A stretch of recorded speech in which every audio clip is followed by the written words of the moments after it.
যেমন আমার কোনো ভিডিও অ্যালার্জি নাই, মনে করো যে যা দিবা তাই শুই, ঠিক আছে? আমার আঙ্কেল বিফ অ্যালার্জি আছে, আমি তাও খাই। হ্যাঁ, তো মনে করো যে তুমি না দিলে তো তোমার অ্যালার্জি আছে, না খেলে তো বুঝতে পারবে না।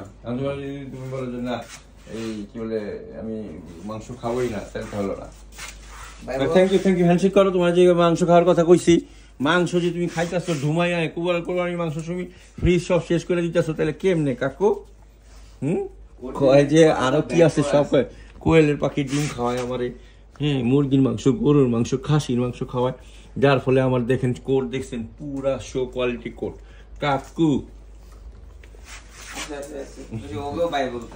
হ্যাঁ বাই বলো এই যে say bye, say hello, tata bye বলো হ্যাঁ বাই বলো, হ্যাঁ বলো, হ্যাঁ ঠিক আছে হ্যাঁ বলে বাই ঠিক আছে এখন বেশি বাই আর বাই করে না, এখন কম যে কাকু টাটা বাই যে ক্যাট ফ্রেন্ডলি ডগ। ওকে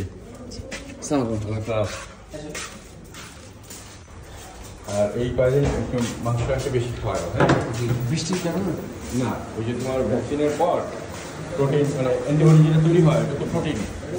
এখন একটু মাংসের পরিমাণ এই 14টা দিন 10 থেকে 14 দিন হ্যাঁ মাংস বেশি খাওয়া হয়, মানে পরিমাণ বেশি, পরে আবার